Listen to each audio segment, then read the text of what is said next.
نحمده ونصلي على رسوله الكريم اما بعد فاعوذ بالله من الشيطان الرجيم بسم الله الرحمن الرحيم رب اشرح لي صدري ويسر لي امري واحلل عقدة من لساني يفقهوا قولي۔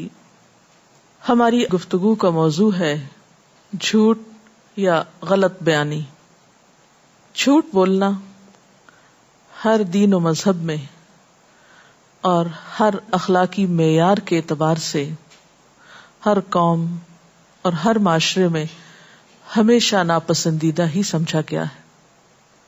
دین اسلام میں جھوٹ کو کبیرہ گناہوں میں شمار کیا گیا ہے، بلکہ یہاں تک کہا جاتا ہے کہ جھوٹ تمام خرابیوں کی جڑ ہے، تمام برائیوں کی بنیاد ہے۔ اور جیسا کہ ہم جانتے ہیں کہ ہمارا ہر لفظ لکھا جاتا ہے، ما یلفظ من قول الا لدیہ رقیب عتید، تو جو کچھ ہم بولتے ہیں وہ خاص سچ ہو یا جھوٹ وہ لکھا جاتا ہے اور اللہ تعالی کے ہاں اس کی پوچھ ہوگی۔ اس کے علاوہ قرآن پاک میں ایک آیت میں ہمیں یہ تلقین بھی کی گئی ہے کہ ہم اپنی ان صلاحیتوں کو جو اللہ کی نعمتیں بھی ہیں غلط کاموں میں استعمال نہ کریں، ایسی چیزوں کے پیچھے نہ پڑیں جن کے بارے میں ہمیں علم نہیں، جن کو ہم جانتے نہیں، جس چیز کی حقیقت کا ہمیں ادراک نہیں، پھر اس میں پڑھ کر غلط بیانی سے ہم کام نہ لیں۔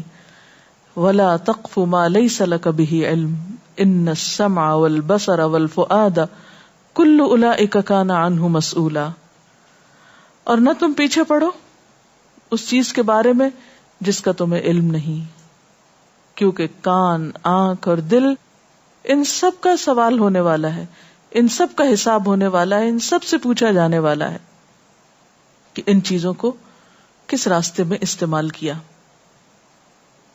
نبی صلی اللہ علیہ وسلم نے فرمایا، ان الصدق یہدی الی البر وان البر یہدی الی الجنہ وان الرجل لیصدق حتی یکتب عند اللہ صدیقا وان الکذب یہدی الی الفجور وان الفجور یہدی الی النار وان الرجل لیکذب حتی یکتب عند اللہ کذابا۔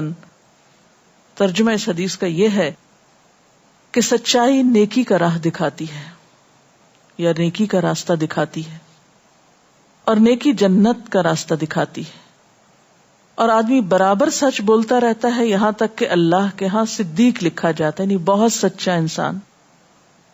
اور اسی طرح جھوٹ انسان کو برائی کا راستہ دکھاتا ہے، اور برائی دوزخ کا راستہ دکھاتی، یعنی یہ نہیں ہو سکتا کہ آپ گناہ کریں اور جنت میں پہنچ جائیں الا یہ کہ معافی مانگ لیں۔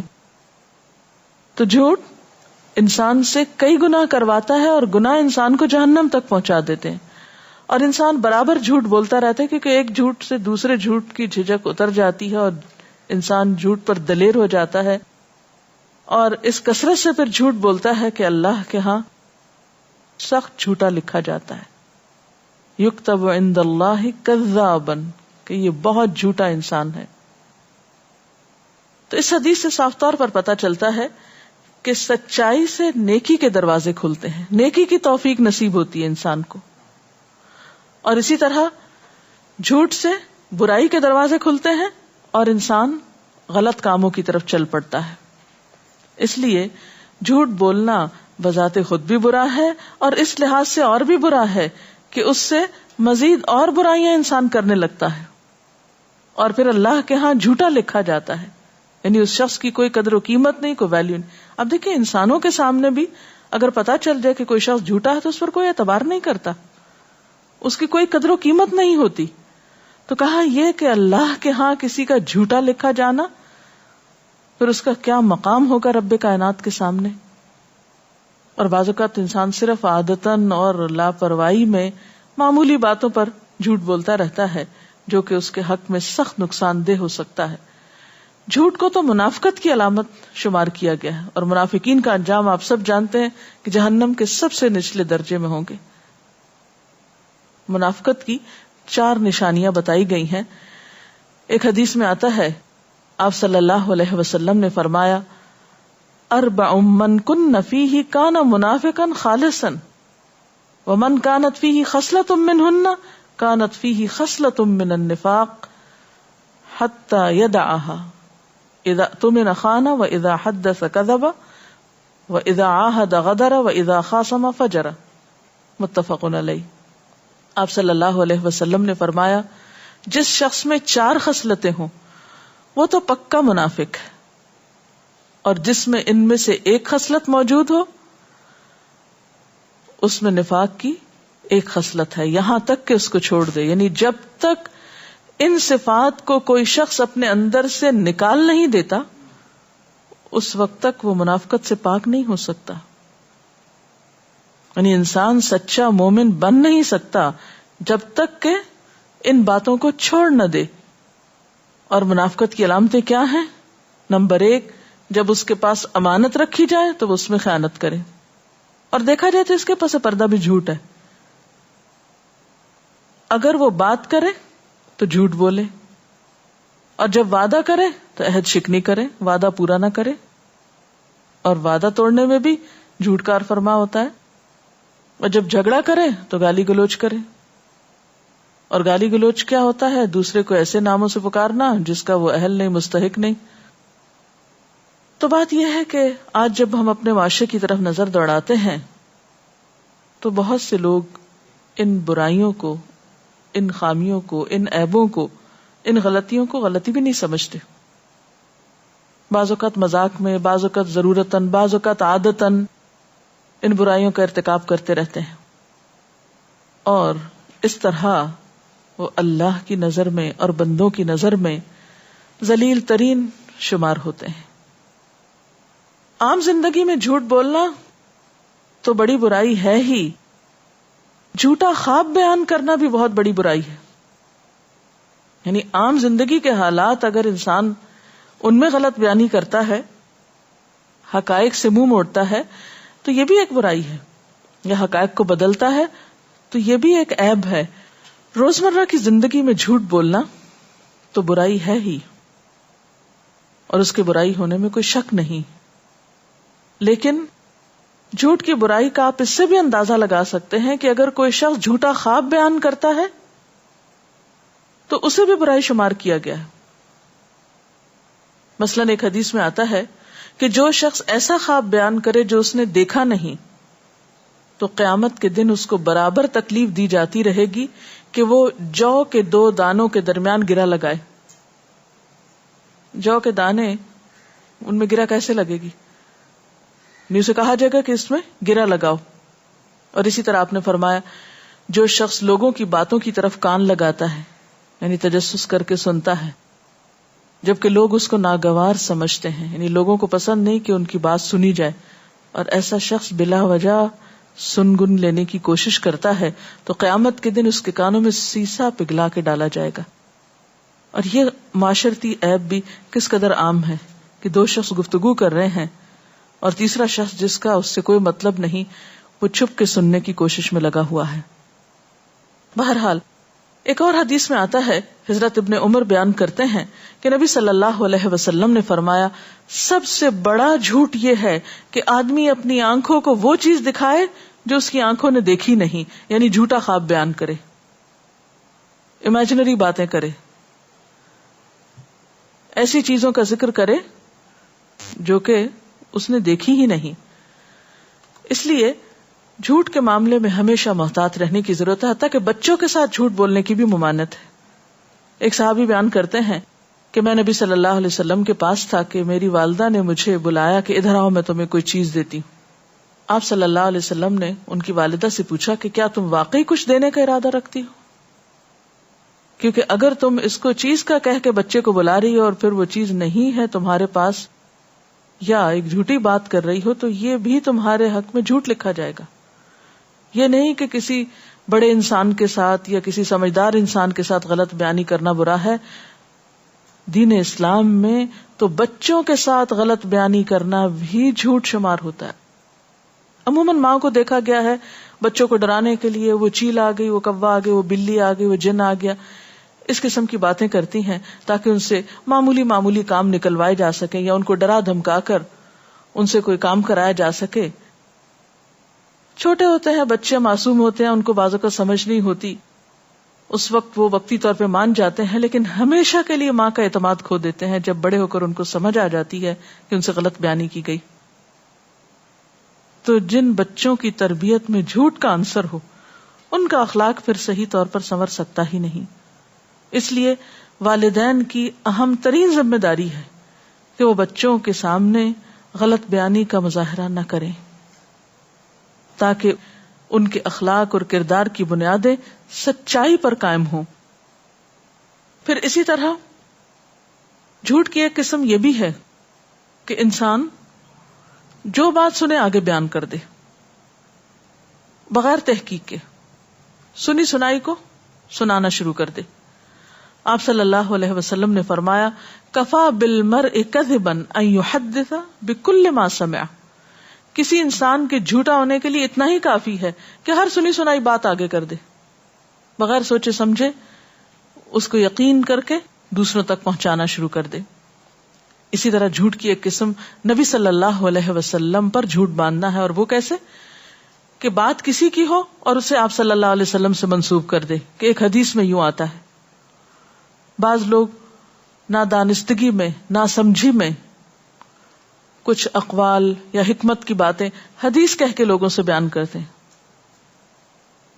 تو خواہ کوئی معلم ہو، مدرس ہو، مربی ہو، کوئی بھی، اس کو یہ حق ہرگز نہیں ہے کہ جس بات کے بارے میں اس کو یقین نہیں کہ وہ حدیث ہے اسے حدیث کہہ کے لوگوں کو سنائے، کیونکہ آپ صلی اللہ علیہ وسلم نے اس پر شدید وعید بیان فرمائی ہے.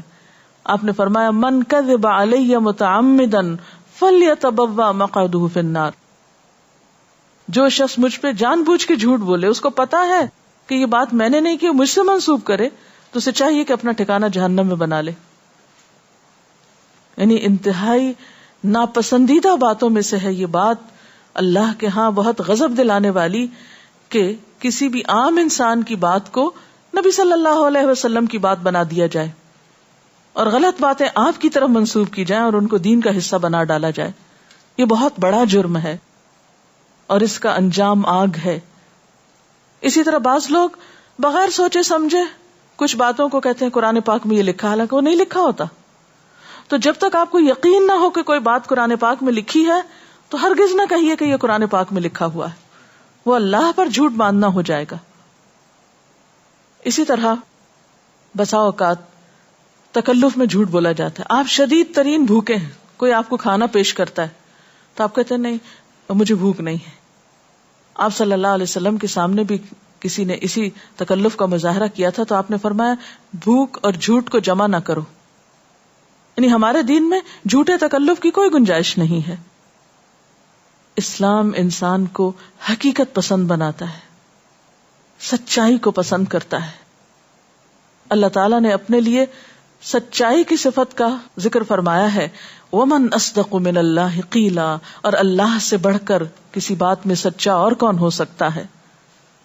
انبیاء علیہ السلام کی صفت بتائی گئی کہ وہ وعدے کے سچے تھے. اللہ تعالیٰ اپنے بارے میں بھی فرماتے ہیں کہ ان اللہ لا یخلف المیعاد، بے شک اللہ وعدے کا خلاف نہیں کرتا. ومن اوفا بعہدہ من اللہ، کون ہے جو اللہ سے بڑھ کر اپنے وعدوں کو پورا کرے. پھر اسی طرح حضرت ابراہیم علیہ السلام کی صفت قرآن پاک میں بتائی گئی، وَاذْكُرْ فِي الْكِتَابِ إِبْرَاهِيمَ إِنَّهُ كَانَ صِدِّيقًا نَبِيًّا، اس کتاب میں ابراہیم علیہ السلام کا ذکر کیجئے، وہ بہت سچے نبی تھے، صدیق تھے. اسی طرح حضرت اسماعیل علیہ السلام کی یہی صفت بیان کی گئی کہ انہ کان صادق الوعد، کہ وہ وعدے کے سچے تھے. وکان رسول النبی، اور رسول نبی تھے. پیغمبروں کے بارے میں عام طور پر یہ گواہی دی گئی کہ وجعلنا لہم لسان صدق علیہ، کہ ہم نے ان کو سچی زبان عطا کی تھی. اسی طرح صحابہ کرام کی صفت قرآن پاک میں بیان ہوئی ہے کہ انہوں نے جو کہا وہ سچ کر دکھایا. اور سچائی کو ہمارے دین میں اطمینان کا سبب بتایا گیا. جھوٹ جو ہے وہ انسان کے دل میں بے چینی پیدا کرتا ہے، شک پیدا کرتا ہے. انسان کو پریشان کرتا ہے، انسان کو مجرم بناتا ہے. اور اس کے برعکس سچائی وقتی طور پر اگر تلخ بھی ہو، کڑوی بھی ہو، ناگوار بھی ہو، مشکل بھی ہو، لیکن انسان کے دل میں الٹیمیٹلی اطمینان پیدا کرتی ہے.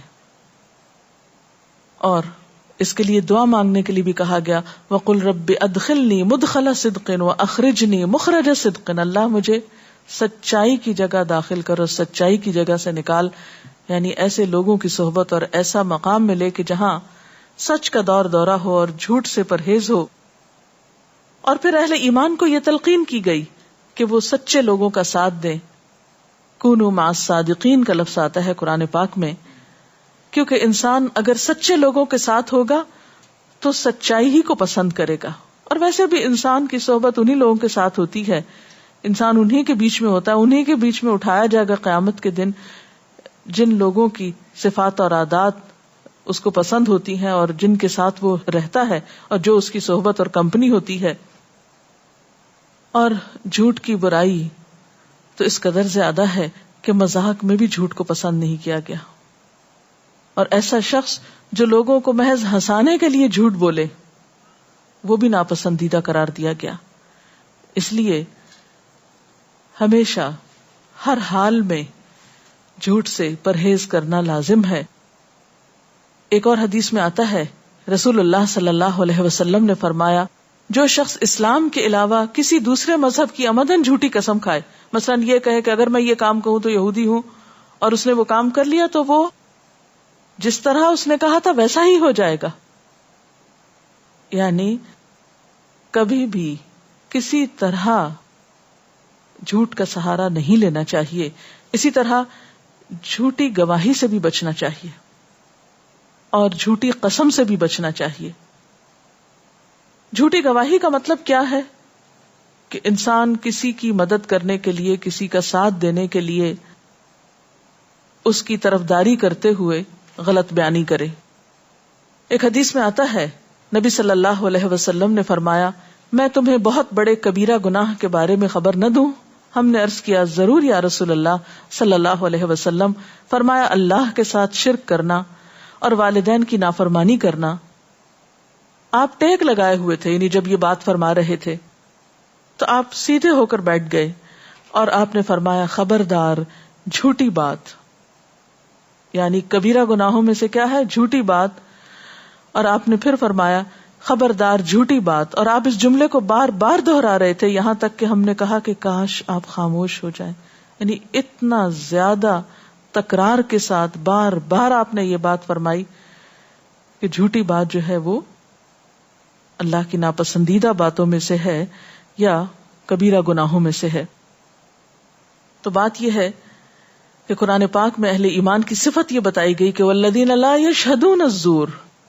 کامیاب ہونے والے مومن کون ہیں؟ وہ جو جھوٹ کے گواہ نہیں بنتے، غلط بیانی نہیں کرتے، خواہ ان کے قریبی رشتہ دار ہی کیوں نہ ہو، خواہ ان کے پسندیدہ افراد ہی کیوں نہ ہو، لیکن جھوٹی گواہی نہیں دیتے، بات سچی ہی کرتے ہیں. اور اسی طرح جھوٹی قسم کھانا انسان کے ایمان کے لیے سخت نقصان دہ ہے. تو اللہ تعالیٰ سے دعا ہے کہ اللہ تعالیٰ ہمیں سچی زبان عطا فرمائے اور جھوٹ سے بچنے کی توفیق عطا فرمائے، کیونکہ جھوٹ ہلاکت خیز ہے.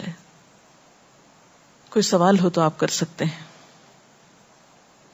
جیسے کہ ابھی آپ نے حدیث کے حوالے سے بات کی کہ اگر کسی شخص نے یہ قسم کھائی کہ میں اس مذہب کا یا کسی اور مذہب کا ہو جاؤں اور پھر وہ مستقبل میں اسی طرح ہو جاتا ہے، حدیث سے یہ بات ثابت ہوتی ہے. یعنی اگر اس نے جھوٹ بولا اور اگر ان کیس ایسا ہو چکا ہو پہلے ماضی میں اور بعد میں اس شخص کو اس بات کا احساس ہو تو اب کیا کرے؟ توبہ کرے، سچی توبہ، اور آئندہ ایسی بات زبان سے نہ نکالے.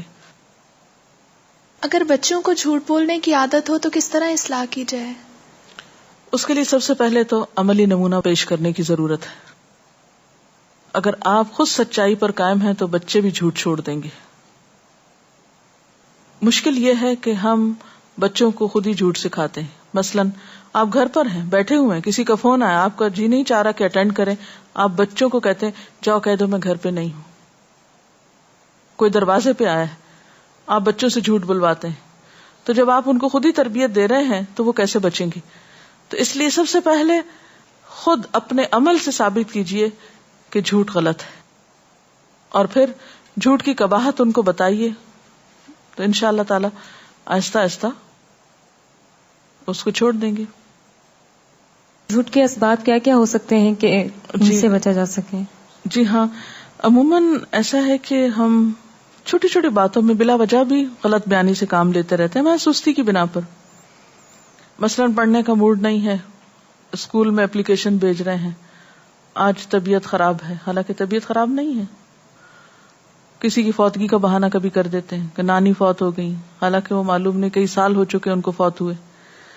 پھر اسی طرح بعضوں کے جھوٹے میڈیکل سرٹیفکیٹ پیش کرتے ہیں. تو یہ مختلف مواقع پر بغیر ضرورت کے بھی، خیر ضرورت ہو بھی تو نہیں اجازت، لیکن بسا اوقات ہم ایسے ہی عادتاً اور اس کو معمولی چیز سمجھ کر بغیر سوچے سمجھے جھوٹ بولتے چلے جاتے ہیں. بعضوں کا جعلی دستاویزات بنائی جاتی ہیں، جعلی لائسنس بنوائے جاتے ہیں، یہ بھی جھوٹی کی قسم ہے. جعلی دستخط کروائے جاتے ہیں یا کر دیے جاتے ہیں، جیسے بعض بچے والدین کی جگہ خود ہی سائن کر لیتے ہیں. اسی طرح جاب حاصل کرنے کے لیے جھوٹی ڈگریاں بنوا لی جاتی ہیں. پھر اسی طرح والدین کو بعض اوقات دھوکہ دیا جاتا ہے، مثلا کسی دوست کے ہاں جانا ہے تو کچھ اور کام بتا کے گھر سے نکل جاتے ہیں بچے. پھر اسی طرح بعض اوقات اپنے حسب نسب کے بارے میں جھوٹ بولے جاتے ہیں، ذات کچھ ہے کچھ اور بتائی جا رہی، اسٹیٹس کچھ ہے والدین کا، بڑھا چڑھا کے بیان کیا جا رہا ہے کہ ہمارے والدین تو بہت امیر تھے یا ایسے ایسے جائیداد تھی ان کے پاس، حالانکہ کچھ بھی نہیں ہوتا، محض اپنی تعریف چاہنے کے لیے یا اپنی بڑائی بیان کرنے کے لیے. اسی طرح بعض اوقات کچھ لوگ جیسے جعلی ڈاکٹرز ہوتے ہیں، مثلا نرسنگ کا کورس کیا ہوا ہے اور ڈاکٹر کی بورڈ لگا دیا، حالانکہ ڈاکٹر ہوتے نہیں ہیں. اسی طرح عدالتوں میں غلط قسم کی گواہی، جھوٹی گواہی، یہ بھی بہت عام ہے ہمارے معاشرے میں. حالانکہ جھوٹی گواہی کے بارے میں آپ صلی اللہ علیہ وسلم نے اتنی شدت سے منع کیا کہ آپ ٹیک لگائے ہوئے تھے اور اٹھ کر بیٹھ گئے.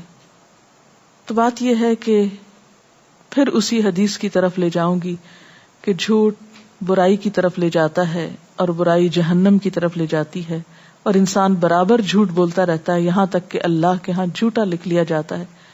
اور جھوٹ منافقت کی علامت ہے. اس وقت تک انسان سچا مومن ہو نہیں سکتا جب تک کہ وہ جھوٹ کو اپنی زندگی سے نکال نہ دے. تو اللہ تعالیٰ سے دعا ہے کہ وہ ہمیں اس شر سے نجات دے اور ہمارے معاشرے کو جھوٹ سے پاک کر دے، اور ہمارے اندر وہی صفت پیدا کرے جس کا صحابہ کرام ذکر کیا کرتے تھے کہ ہم نہیں جانتے کہ جھوٹ کیا ہوتا ہے. سچے اہل ایمان کی صفت بھی یہی ہے کہ وہ نہیں جانتے کہ جھوٹ کیا ہوتا ہے، یہ فریب کاری اور دھوکہ دہی کیا ہوتی ہے. ایمان اور سچائی کا چولی دامن کا ساتھ ہے. اگر ہم چاہتے ہیں کہ آخرت میں سرخرو ہوں تو ہمیں جھوٹ سے بچنے کی شعوری کوشش کرنا ہوگی. اللہ تعالی ہم سب کا حامی و ناصر ہو. وآخر دعوانا ان الحمد للہ رب العالمین، والسلام علیکم ورحمۃ اللہ وبرکاتہ.